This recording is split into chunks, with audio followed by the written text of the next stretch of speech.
प्रणाम नमस्कार। हम धर्मेंद्र तिवारी आप सबके धनतेरस और दिवाली के बहुत बहुत शुभकामना। माँ लक्ष्मी और गणेश जी आप सबके ऊपर आपन कृपा बनौले रही, साथे साथे हमरियों पर आपन कृपा बनौले रही। हे सभी देवी देवता की कृपा हम सब पर बना रहे।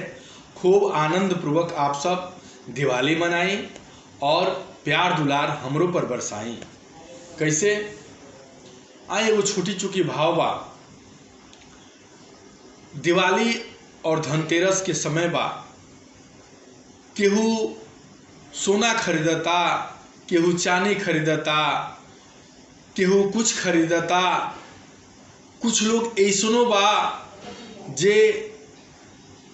जेकरा लगे एगो चम्मच खरीदे के औकात नइखे, ओकर बेटा बेटी उसे कहता कि जा कुछ खरीद के लाव, आज धनतेरस है, परसों दिवाली है, यही ना कटी का। परिवार कहता आ वो बेचारा का परिवार से कहता नहीं कि देखो हमहू जातनी, शाम ले कुछ मिली तो हम उन्हीं से खरीद के लेके आए। कहता नहीं आ कैसे भावा एगो भक्त के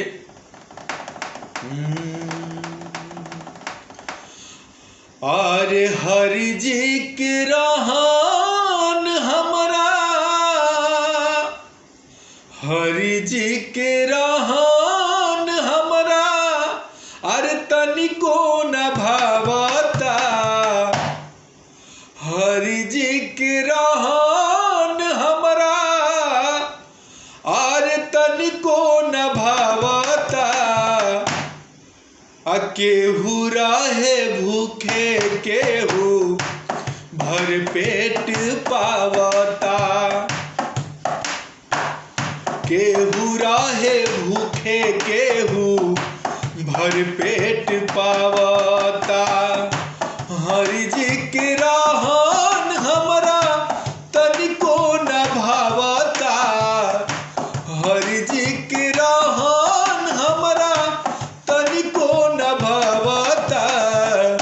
केहू रहे भूखे, केहू भर पेट पावता। केहू रहे भूखे, केहू भर पेट पावता। भक्त के भगवान से कहना बा, शिकायत बा का हो कर्म के भोग के तना, भोगे लोग विधाता। जन्म दे के तोड़ लिहल रोटी से नाता। जन्म दे के तोड़ लिहल रोटी से नाता। आरे कर्म के भोग के तना, भोगे लोग विधाता। जन्म दे के तोड़ लिहल रोटी से नाता। जन्म दे के तोड़ लिहल रोटी से नाता। दिन भर घूमे हो,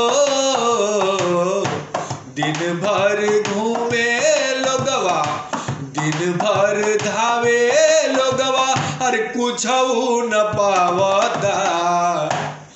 केहू प्रभु कैसन तार नियम बा कि केहू रहे भूखे, केहू भर पेट पावता। केहू रहे भूखे, केहू भर पेट पावता। और भगवान से कि हे नारायण ऐसन काहे तार विधान बा। कहत का हो प्रभु जी से अरज करे, बेटा घर में दा। हे भगवान आर कुछ विचार करी भगतन के अंदर। कुछ विचार करी भगतन के ऊपर।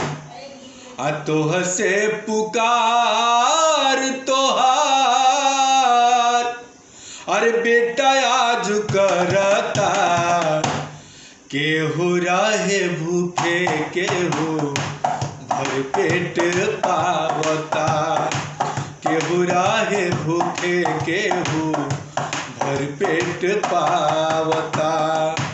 हरि जी के लीला कुछ, हरि जी के राह कुछ समझ में न आवता, केहू राहे भूखे केहू भर पेट पावता, केहू राहे भूखे केहू भर पेट पावता, केहू राहे भूखे केहू भर पेट पावता।